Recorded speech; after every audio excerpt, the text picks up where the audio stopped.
How would you like a 15% discount to my daily email, the stack of stuff, the show notes, discounts to the conference, all of that? All you need to do is text the word show to 33777.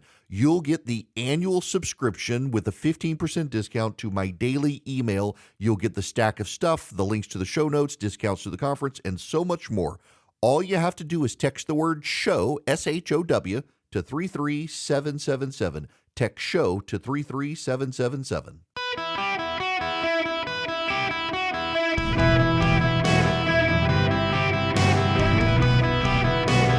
Welcome to the Eric Erickson Show podcast, Hour 1. Welcome. It's Eric Erickson here across the United States, live from Louisiana. The phone number, 877-973-7425. Should you wish to be on the program, I've got to, out of the gate, we got to talk about inflation, and I hope you'll consider subscribing to my show notes. Philip's on vacation. I wrote it all myself today. I didn't do a morning piece. All of the inflation data is there for you to see, whether you're a paid subscriber or not. But if you're a paid subscriber, there's so much more. It's you get a 15% discount if you text DATA to 33777 and subscribe. And there is a lot of news in the show notes today, and you can follow along all the stuff I'm talking about on the show. We got to begin with the inflation news, and we got to begin with some of the audio that's out there from, let's begin with CNBC, just so you have the perspective of what's going on. On headline, non-seasonally adjusted, the actual index, it moved up to 314.069, a new all-time high. If we look at the core index, which is seasonally adjusted, that moved to 318.14. Guess what? A new all-time high. Those indices have never been higher, and they underscore the angst that the population has, because no matter how small the month-over changes get, the cumulative effect is substantial, and that's what these indices continue to show us on a month-over-month basis.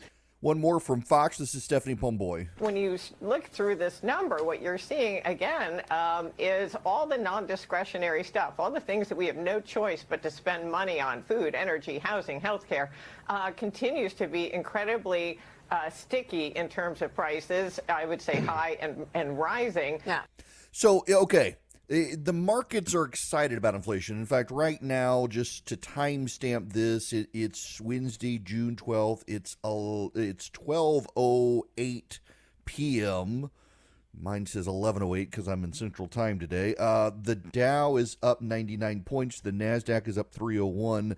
The S&P is up 59. The Dow actually had been up quite a bit higher and has gone down. The S&P and the NASDAQ are starting to trend a little bit down as everything comes up. Inflation is at 3.3% annually right now, which they're excited about. Remember, the Fed wants a 2% rate. Inflation's at 3.3% right now. Overall, prices are up 20% since Biden took office.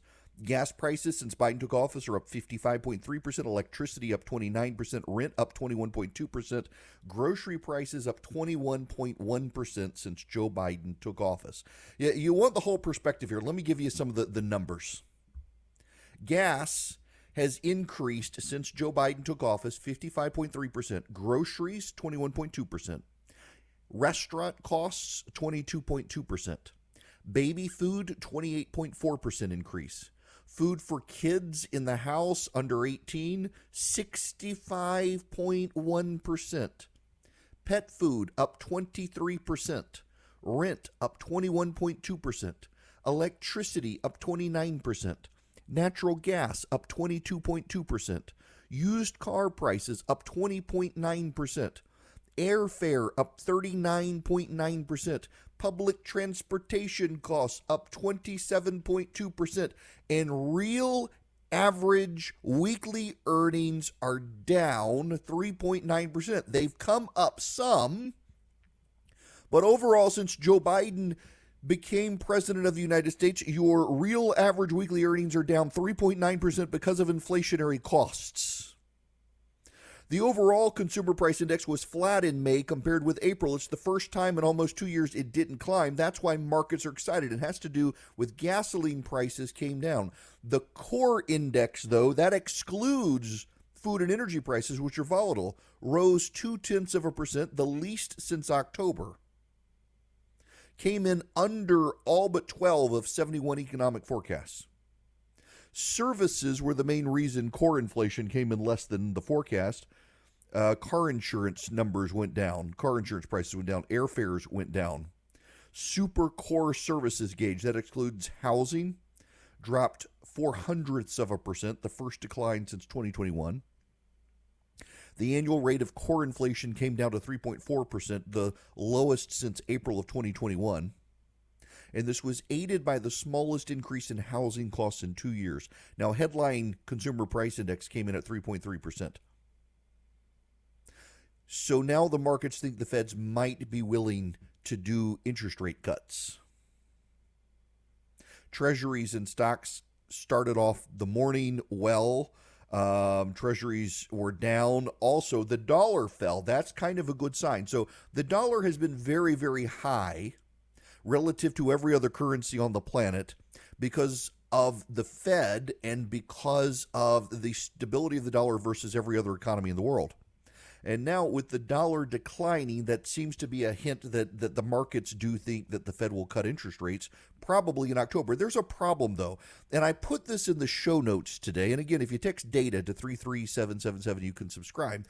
This is amazing. This is from the New York Times. Despite all of what the markets say is good news, I've given you the number. Since Biden has become president, if you're paid hourly, your net income has actually declined because of inflation since Biden became president. Even as now wages are starting to exceed inflation, the growth in wages is now above the growth in inflation, but you're still in the hole trying to dig out of the hole. Listen to this. This is from the New York Times. A majority of homeowners, 6 in 10 homeowners, have mortgages with interest rates that are locked at 4% or lower. With rates now hovering around 7%, most people who buy a home today will pay much more interest on their new mortgage. Now pay attention to this. Here is how economists put this in perspective. If you were to sell your house today, the house you're in right now, if you're not renting, if you own a home, the house that you own right now, if you sell it today and buy an identical house right across the street, your payment would double. And that's before you factor in how much the house across the street has gone up in value, which is a lot. Home prices are at record highs. That's how bad it is. If you sell your house today and buy the identical one across the street, your mortgage will double. And that's assuming you're paying the same price, which you're not because home prices have gone up. If you bought your exact same house today, you would wind up paying double. Even if you bought it at the same price you bought your house at, you would pay double over time because of where interest rates are. But then home prices have gone up so much it makes it more difficult. You used to be able to buy a starter home in this country making less than $100,000 a year. To buy a starter home, which in this case is defined as 3-bedroom, 2-bath home. To buy a starter home in this country right now, you have to make closer to $200,000 than $100,000. Used to be able to buy that starter home, 3-bedroom, 2-bath, for $95,000 in income, and now you need to make $157,000 to be able to afford it. People are priced out of the market. And if you do have a great interest rate, like we've got a great interest rate on our house. We refinanced when rates were real low. I couldn't afford to sell my house and go buy a new house. One, if I wanted a comparable house, it would be way too much. And two, there aren't any available. Nobody's selling right now. Nobody wants to get out of those houses they're in. In fact, if you're in a starter home right now, the odds are greater today that you will live in your starter house for at least the next decade because of where interest rates are right now. That's not good for people. So the markets can rally and the markets can say yay and the markets can say this is good news and maybe we're headed for a rate cut, and it would be good if we're headed for a rate cut. It would be great, but part of the problem here is that this consumer price index is still over 3%. The Fed wants it to be closer to 2%, and home prices are so much right now, and rent is so high right now. It's really hard for people to be able to change their life and improve their life and advance their life because of it. I've got this chart in the show notes today. There's a link to it. And it's really remarkable the way rent is right now. Rent up 21%. You have a massive, massive spike in rent since 2021. The rent really is too high right now. This is from E.J. Antonia. He's an economist for the Heritage Foundation. Rent continues rocketing up 21.6% since January 21. Hard to save for a down payment on a home when your rent is rising almost 10 times the rate of your income growth. You got that? Your income compared to rent prices are now up 10 times higher than your income in Joe Biden's America. All of this is to say one thing: don't take your eye off the ball. It's the economy, stupid. It's still the economy. The economy matters. We have two presidential candidates in the United States right now of the two major parties, and they're both running on the past. Donald Trump on past grievances and stolen election. Joe Biden on the past with Donald Trump and saving democracy and look at 2021. Neither gentleman running for office is painting a positive vision of the future that tells Americans hope is on the way. If either of them pivots to a positive message for the future, they're probably going to take a tight tide race and blow it out of the water. But neither wants to do it because both old men are looking in the past, because the days ahead for 80-year-olds is short. The days ahead for the country are long. But as you get older, you begin to relive the past. Every single one of you knows this.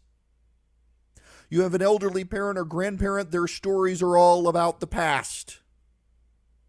And the stories of our two presidential candidates are all about the past, and past grievances, and past slights, and past bad things, and past accomplishments they did. What about the country? If either of these two guys could pivot and tell not their story of the future, because they don't have a lot of time left in the grand scheme of things, but the story of this country, because it should have a lot of time left, and paint an optimistic vision of what that country should look like, and what the economy should look like, and then what your opportunity should be, and what the American dream could be for you individually, they could take a very tight tide race and blow it out of the water.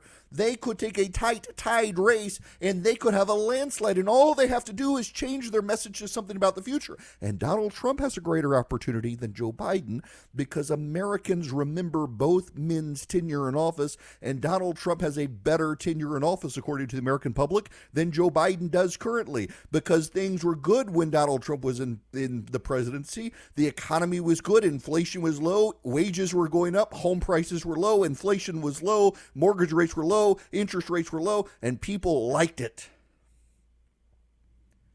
And so Donald Trump could ironically take his message of the past and turn it into a message of the future. To go forward, we need to go back to what I gave you. To go into a better future, remember what I had for you as opposed to what Joe Biden has right now. Your wages were going up, they weren't down. Bill Clinton ran on Don't Stop Thinking About Tomorrow, bridge to the 21st century. He would be the first president, or the last president of the 20th century. He had a message for the future, and it beat out George H.W. Bush, who was running on what he had done for people, not a record of the future. If either of these gentlemen would just run on the future, not on the past, they could take a tight tide race and make it a landslide.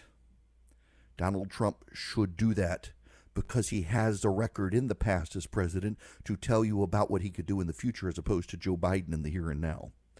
I don't know that either of them will listen, though. 37 years ago today, Ronald Reagan uttered those famous words, "Mr. Gorbachev, tear down this wall," in Berlin, in front of the Berlin Wall. And it came to be. Now, let's go to the phones. 877-973-7425. Greg, you're going to be the first caller today. Welcome to the Eric Erickson Show, Greg. Hey, Eric. Happy summer to you. Thank you. You too. Quick comment and then a short follow-up if I can. One of the reasons rents are increasing now is during COVID, especially in the Northeast and West Coast, there were rent increased moratoriums and especially eviction moratoriums. So there were government effective price caps for some places over 2 years. And that's why you're seeing rents in the past 2 years just jump so high, because the rent owners, the property owners, are trying to catch up. That, I totally forgot about the rent moratoriums. You're absolutely right. Yeah, that is a big deal. Yeah. And my follow-up, this is my 40th year in the investment industry. I've been a registered investment advisor for over 30 years. Like clockwork, there is one guarantee in investing. Every single time the federal government interferes with the invisible hand of the market, consumers and investors pay the price. Whether tax for clunkers, federal government and Fed interference in 2008, you name it, we get screwed. Yes, absolutely. Yeah, if the government could just allow the markets to work as markets instead of trying to pull the strings and levers, we would all be better off. And so if you stick around, Greg, and let me let you go there, I appreciate it, but if you stick around, listen, there's an effort by the left to now fund a right-wing think tank to take left-wing values and claim that they're on the right and reject the free market. It's kind of wild what they're doing. They're funny. Bill Kristol's The Bulwark. The same funder for that is funding this right-wing, using air quotes, right-wing think tank that's actually telling us free markets are bad and unionization and social safety nets and government funding are good, and people are buying it. It's kind of crazy. We'll get into that. We got a lot to talk about today. You all should see the show. I didn't even send out a morning piece this morning because so much is in the show notes. The email gave me warnings that it might be too long for people to read. You should subscribe. Text data to 33777. And also go to ericforhillsdale.com today. ericforhillsdale.com, ERICK. Take the presidential selection survey at Hillsdale College. Let them know what you think about how we pick presidents in the United States. The left is trying to, in a number of states, change how we pick presidents. And Hillsdale's curious to know what you think about it and also your views on the Electoral College in general. All you have to do is go to ericforhillsdale.com, ERICK. Take the presidential selection survey. It's also a great way to find out about Hillsdale College. It's an amazing institution in the United States. I know so many people who have gone to Hillsdale College, some of the best. I try to advance people who went to Hillsdale College because it's such a great school, and they're also smart. They've also got great programs at the elementary and secondary level that schools are embracing. You can find out about Hillsdale, but really they want to find out about you and what you think about how we pick president in the United States. All you have to do is go to ericforhillsdale.com, ERICK, ericforhillsdale.com. Take the presidential selection survey from Hillsdale College today. Let them know what you think about the fate of picking presidents in the United States. Greetings, conversationalist. It is Eric Erickson. What do you think this executive order, is that going to do anything? As I accidentally hit play, stop. This is from CNN, and I'm sorry, I'm trying to do all this and talk to you at the same time. This is from CNN, talking to the Border Patrol, and there's a huge issue today. You got to hear this, though. What do you think this executive order, is that going to do anything? Well, it only took him, 3 years and 7 months? In a rare encounter, we meet a Border Patrol agent eager to vent. He asks us to mask his identity, worried he'll be fired for talking so openly. Well, his job to get the crime, secure the border. We didn't have to babysit. Does it frustrate you when you hear that, when you hear the narrative, like, why aren't Border Patrol doing anything? And our hands are tied. If I don't allow them to cross and they call and complain, now I'm in trouble. I'm going to lose my job. If I don't allow them to cross, they'll call and complain, and I'm going to lose my job. This is after the Biden executive order. This is after the Biden executive order. You need to understand that. It's after the Biden executive order. That's important for everybody to understand. And now, if you get the show notes, whether you paid subscriber or unsubscribed, or non-paid. I put this above the fold so everybody can see this story because this is a massive, massive story. And I need to go back to the debates in 2023. In 2023, November of 2023, Eileen Sullivan, one of the Washington correspondents for the New York Times, did real-time fact-checking of the Republican debate. Ron DeSantis on stage said, and I quote, "If you look at the threats we face, terrorists have come in through our southern border." That was Ron DeSantis, November 3rd, 2023, in the debate, fact-checked by Eileen Sullivan, a New York Times correspondent of the Washington Bureau, who writes this. Here's Ron DeSantis' quote. "If you look at the threats that we face, terrorists have come in through our southern border."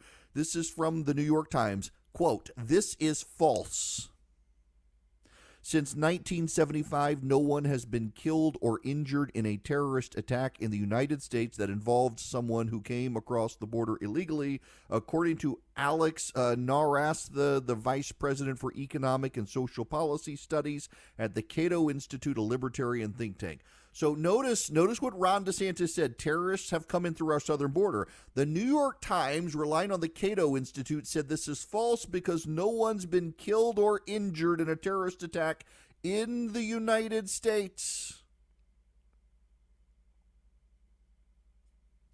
This news story hitting the wires today.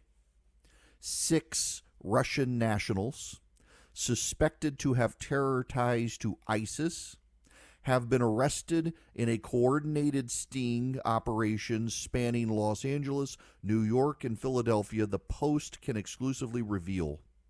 2 ICE sources confirmed to the Post they arrested the 6 people who hail from Tajikistan over the last week after the FBI contacted the agency to warn it.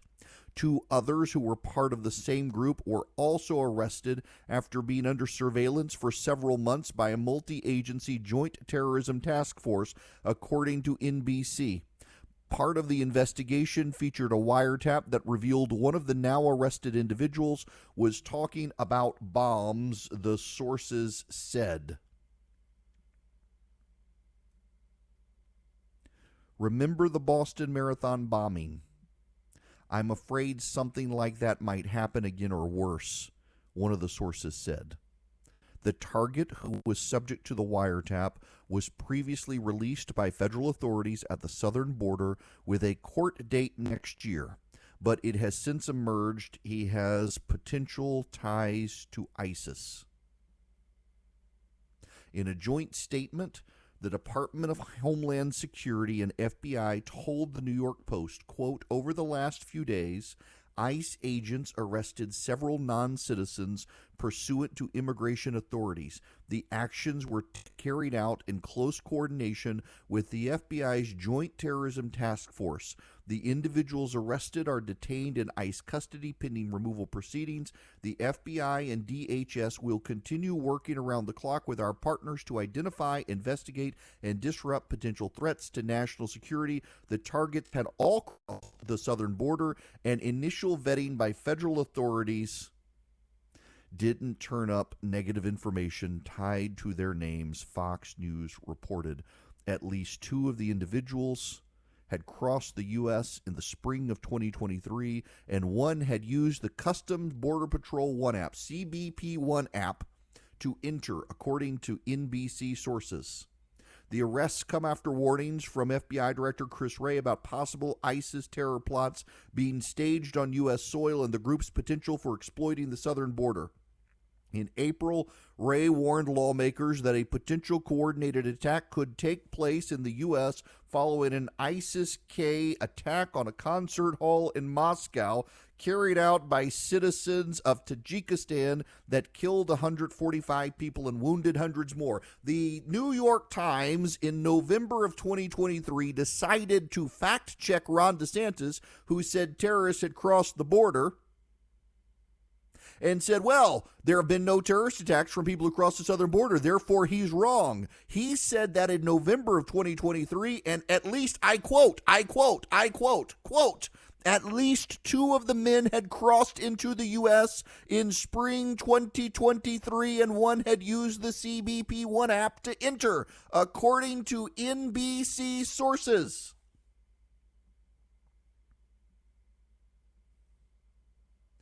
But the New York Times said this is false when Ron DeSantis said, and I quote, if you look at the threats we face, terrorists have come in through our southern border.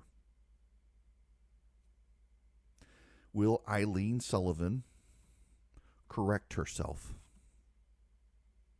Will Eileen Sullivan fact check herself? I think if she's a fair-minded person, she should. But I don't know that she will. This is a huge story. We've been warning that this would happen. Okay. Everything I'm telling you has been dismissed by people on the left as fear-mongering from people on the right. You have no proof, therefore you don't know what you're talking about. But here's the thing. This is, okay, I got to step back. I got to step back. I got to make this point for you. What the American left has attempted to do as part of postmodern Marxism. Yeah, I got to go there and just listen to me for a moment. Please don't be dismissive of me here. Just listen to this. One of the things that postmodern philosophical thought from the left has done is categorize information by expertise. Your common sense is no longer supposed to matter. It's what the experts say that matters.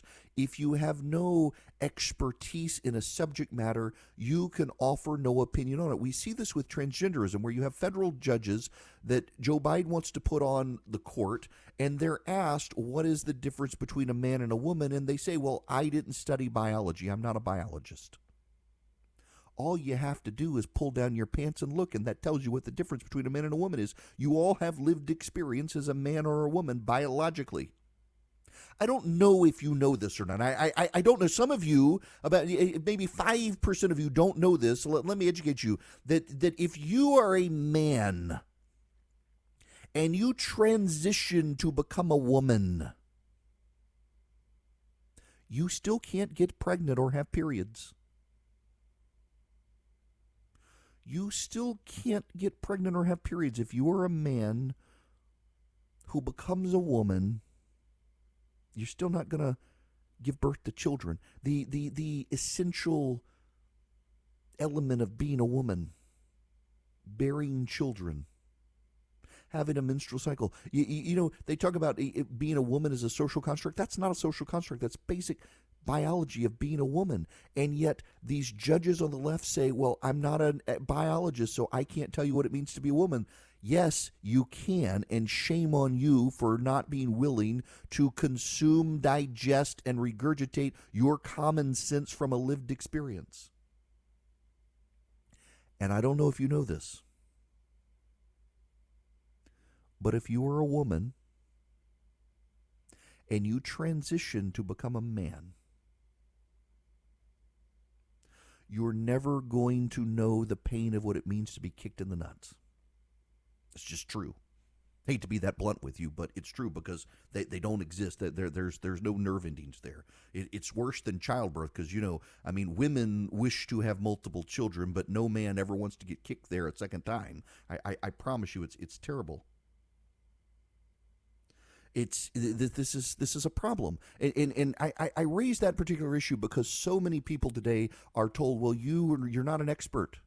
You're not an expert in biology, therefore you can't say this. Never mind your common sense, never mind your lived experience, you can't say this. It's actually a philosophical pattern in postmodernist Marxist thought that you must delegate to individuals who have an expertise, not your lived experience, not your common sense. So now transition from that, no pun intended, into this border security matter where when you have in the news on a daily basis the knowledge that the Chinese have crossed, Turks have crossed, Uyghurs have crossed, Iranians have crossed, Sudanese have crossed, Syrians have crossed, Iraqis have crossed, Afghanis have crossed, Mauritanians have crossed, Moroccans have crossed, Algerians have crossed, Vietnamese have crossed, Venezuelans have crossed, Cubans have crossed, all of these, Russians have crossed, Chechens have crossed.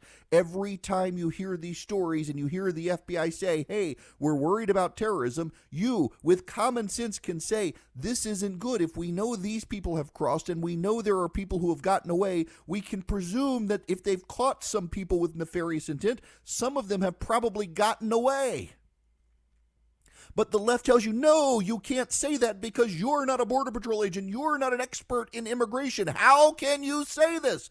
Because I'm a human being with common sense. What the left wishes you to do is to abandon your common sense, to abandon the things you know to be true, to abandon your reason. Everything is now emotion, but your emotion must be premised on the expertise of others, and that's a problem because every single one of you knows the truth. Every single one of you knows that if they're catching illegal aliens who have ties to terrorists, and we know a massive number of illegal aliens have gotten away and never been caught, the odds are pretty good that some of them have ties to terrorists. It's common sense, and yet you're not allowed to use your common sense. Everything must be consumed to expertise, and that is the problem, because all of us are in various ways about life experts. But you don't need categorical expertise to understand the way the world works. And by channeling you into just silos of expertise, that's how the left wishes to control you. Because now you must listen to these experts over here on this and these experts over here on this, and you can't take the combined intellect that you have from reading, from consuming news and information, from your lived experience and analyzing and synthesizing it into a comprehensive whole. You're not allowed to do that with the left. And that's how they manipulate the news now, by going to the expert who says no one has ever been killed or injured by a terrorist crossing the southern border. Therefore, we can say no terrorists have crossed the southern border. No, you can't do that. But that's what they tried to do, and it turns out they were wrong. In November of 2023, they said what Ron DeSantis said about terrorists crossing the border was false. And now we know in the spring of 2023, the terrorists were already here and they crossed the border illegally. And that's on Joe Biden. Now, speaking of expertise, there are some areas of expertise where you've got to rely on experts. Like, for example, you're not going to give yourself an appendectomy. You're going to go rely on a surgeon to do the appendectomy because there's a particular skill set you learn. Same with computers. You're an expert at accounting or being a dentist or being a lawyer or being a mom or being a dad. You're not an expert on your computer. That's where Vision Computers comes in, because they can be your in-house expert for you. They can be your IT leader. What they do is you call them at 404-COMPUTE, and in 15 seconds or less, they give you the answer to something happening on your computer. You need to do something? Well, they have the answer for it. You don't know how something works? They have the answer for it. Something's not working right. They know how to fix it. They can even remote in. You don't even have to have bought a computer from Vision Computers for them to be your in-house expert. All you do is go to visioncomputers.com, visioncomputers.com. Or call them at 404-COMPUTE. Tell them I sent you. If you call them at 404-COMPUTE and tell them I sent you, you're going to get an even better deal. But if you don't tell them I sent you, it's just $179 a year, not a month, a year.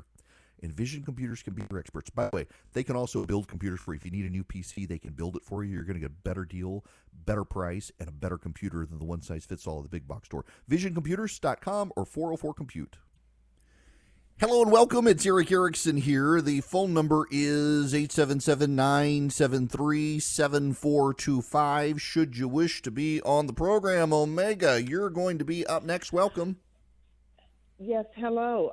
I'd like to ask you about a subject I have not heard anyone touch on. It's kind of touchy, but I was looking at this very ugly scene about the New York subway last night and them trying to drive all of the Jewish people off and what is going on the campuses. Now, Biden is trying to patch every hole in this leaky boat, the minority hole, the old people hole, the young people hole. But what is he going to do when his vice president has a Jewish husband? Look, I got to tell you, to his credit, Doug Emhoff, I think his name is, he's the second gentleman of the United States, Kamala Harris' husband. He's been very forcefully speaking out about anti-Semitism, and I'm glad he has, but it seems like it's fallen on deaf ears in this administration. Now, for those of you who don't know what Omega is talking about, in New York City, a group of people got on the subway in New York and demanded to know who is Jewish, and telling the Jews they needed to get off the subway, that they couldn't be on the subway. This came after the rally in the southern end of Manhattan near Wall Street, where you had protesters say, "Long live October 7th." This came also as in Washington, D.C., they were chanting, "Kill the Zionists."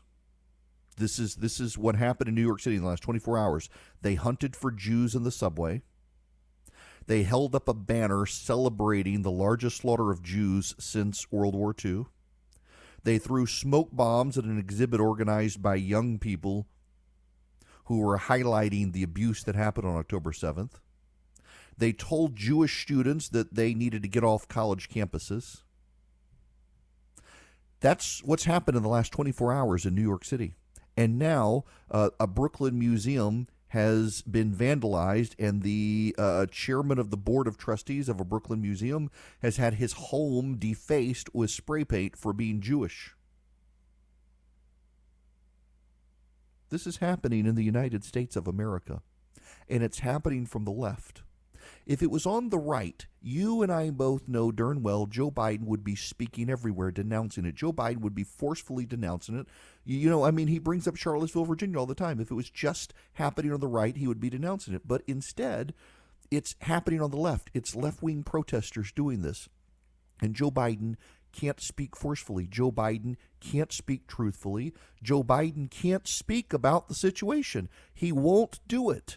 Joe Biden is silent at a time that he needs to give moral clarity, and he's not doing it.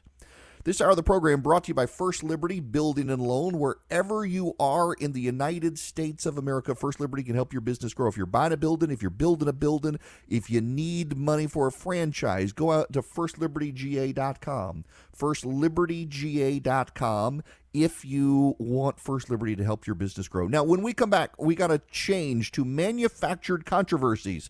The left is manufacturing all sorts of scandals. Project 2025. Have you heard of it? The Supreme Court. Lots of manufacturing. And can we talk about the acolyte? Oh my gosh, it's terrible. We'll be right back.